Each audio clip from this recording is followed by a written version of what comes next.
Namaste doston, it's Savi and you're watching the third video of Savi with Savi. To all my friends who are taking their makeup AP exams, I wish you luck, and congratulations to those who are about to leave the memorable experience of high school behind and embark on a new phase of their lives. Today's video is going to be about the topic that has brought many together, both across cultures and the dining table, and a topic that has made your mouth and sometimes your eyes water: food! I've been trying out a lot of different things, as you all know, and so this time let me introduce you to my new favorite recipe, Bombay Potatoes. And a quick shout out to the members of Hindi for Everyone for suggesting that I show you guys my taste buds' new friend.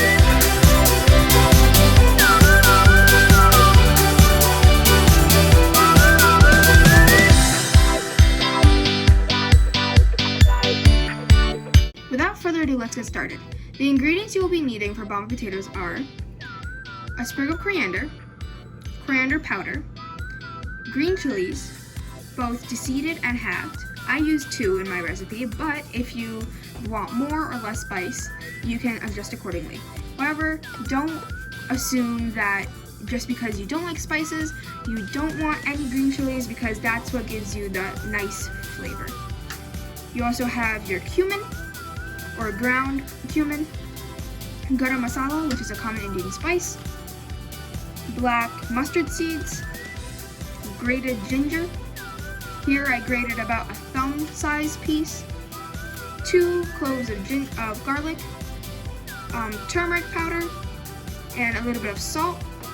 This is some asafoetida, which is good for your stomach, and though it wasn't part of the original recipe, I added it on for a little bit more flavor, and olive oil. You will probably see that in the original recipe they asked for sunflower oil, but I found that olive oil works just fine. You will also be needing vine tomatoes, which will be halved and chopped, onions, which will be sliced, and potatoes, which will also be halved. I already prepared these beforehand, and I've already put the potatoes in my pressure cooker, because the last time I made this I realized that it will take a long time for these to get ready. So I made these beforehand so that we could be ready to go. And here we have our chopped tomatoes and our sliced onions.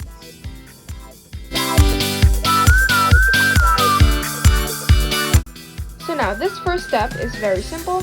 Just add your tomatoes, chopped and halved, in your food processor.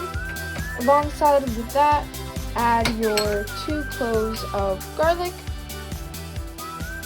and some ginger.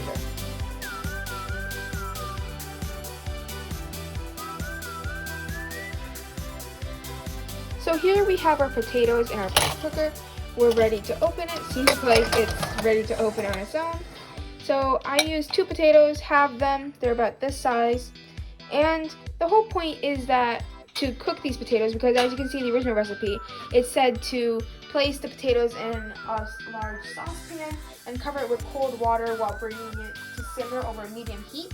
The entire point of either method is to make sure the potatoes are tender and cooked but not overcooked. So whichever method you choose or you prefer is viable. I chose the pressure cooker just because I thought it would be faster. What I did is I waited for the pressure cooker to give me 2 whistles, and then I stopped and let the potatoes cool a little while. So if you have a pressure cooker, I would suggest doing that. It's going to be a little faster. And beware that though the original recipe says for you to cook the potatoes for about 8 to 10 minutes, I would suggest doing it more, because again, you want it to be tender and not cooked and not overcooked, just in that sweet spot. Okay, so now step 3. We have a saucepan and we have it over medium heat. We are going to be adding our oil. Again, I'm using olive oil, though the recipe calls for sunflower oil. I find that both work perfect. In this quarantine time, finding and using whatever you have available is the key to great cooking, because again, we don't want to be going outside. We want to be safe as possible, and so using whatever we have available is the key to being safe while also cooking great meals. Okay, so now that we have our oil, we're going to heat it, and we're going to be adding our onions, which we have sliced previously. So we're going to give this a little while to get heated. Meanwhile, we have our tomatoes and our ginger and garlic paste that we had processed in the food processor. You might not be able to see it clearly, but that's what it looks like. While the oil is still warming up, we're going to be adding some asafoetida or seaweed. It's going to pop a little bit and jump, so that's why I'm standing at a far distance. Here we've added our black mustard seeds. Again, this is also popping.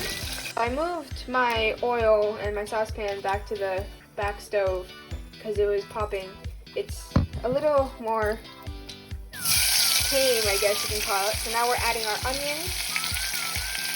We had 2 small onions that we had thinly sliced, so we have added those. Again, we added our black mustard seeds earlier, so now, and our asafoetida, and now we're just gonna wait until these onions are golden, and they smell great already, you can tell, but we're gonna give them a little more time, really golden up. And now we're adding some salt.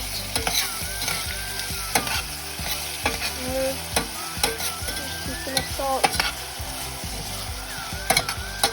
Yeah, we just want to wait for these to become really golden and sticky, and that's when we're going to know that we're ready to add in all of the other ingredients that we have left over. Okay, so we have covered our onions up. We're going to wait for those to become really golden and sticky, like I said before, and we're almost getting there.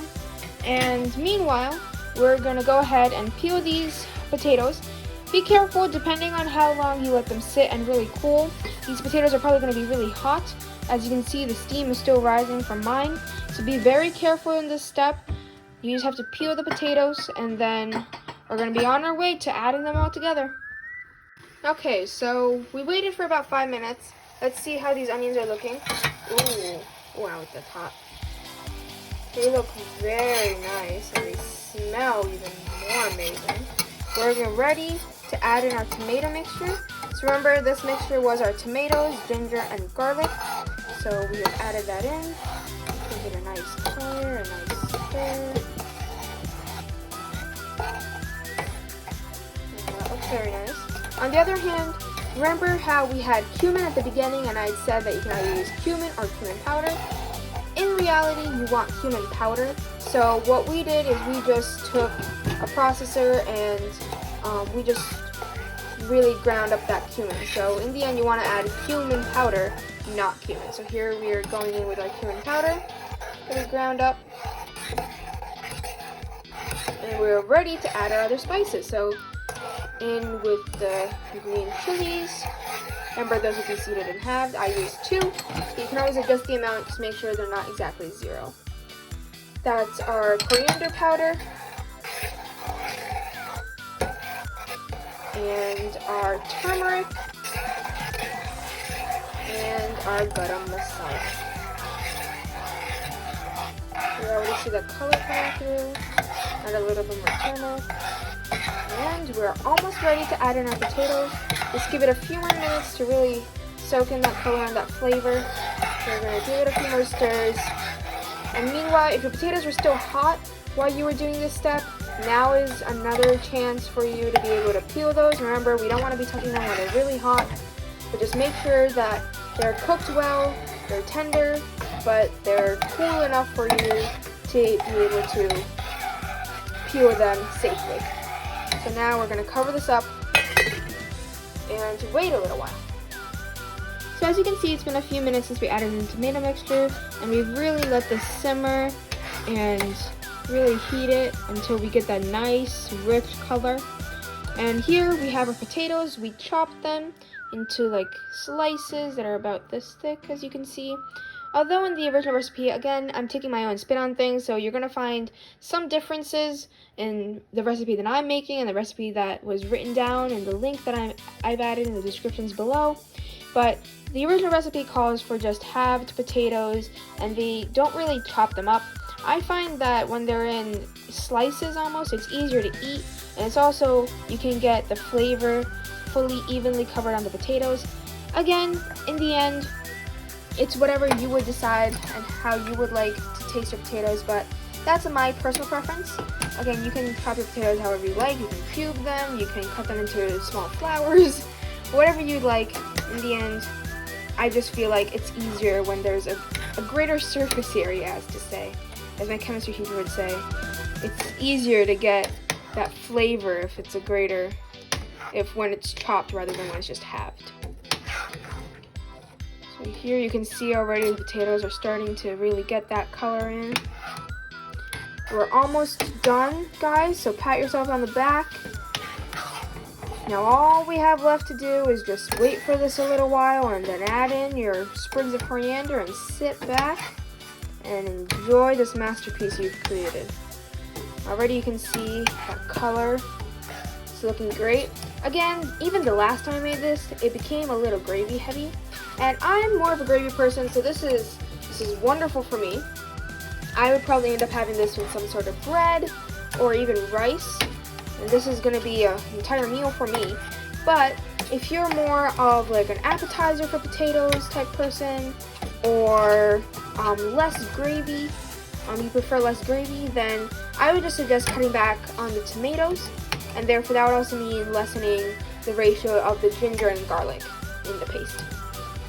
But this is ideal for me. I love this. So, yeah. And then we go in with our coriander. Looking great. We've got that green in there. As you can see, the potatoes are slowly starting to gain that rich color that we see here. Looking great. Can't wait to see how this tastes. And let's cover it up just one last time before we take it out and taste it. Okay guys, we finally reached the fruits of our cooking and our hard work. This is my version of the Bombay potatoes. It's looking great. It's very hot, but I think we've been successful. So let's see what it tastes like. That's really good. I think maybe we could have added a little bit more spices, but other than that, this is really good. Yeah, the potatoes, the last time I cooked this, I kind of followed the recipe to the point, and the potatoes weren't cooked as much. So this time I really made sure they were very tender. Again, I waited for 2 whistles, as per the pressure cooker I had. I suggest if you're using the pressure cooker, you do the same. Just make sure they're very tender. And yeah, as you can see, this is looking great. I love this. I'm probably gonna have this with some sort of bread, but honestly, I could probably eat this just as is as well. So guys, thank you so much. This was a pleasure to make, and again, thanks to the members of Hindi for Everyone for suggesting that I do this. This was a great suggestion, guys, and I had a lot of fun making this. I hope you guys try it out and let me know how it turns out, and any tips or suggestions you have. And also, if you guys like this video, then please don't forget to share, subscribe, and like. And if you have any more suggestions for me for what I should do for future videos, or even future recipes that I might make, please don't forget and don't hesitate to add it in the comments below. So I hope you guys have fun. And yeah, bon appetit, guys. And always remember to stay safe, stay home, stay connected, and stay savvy.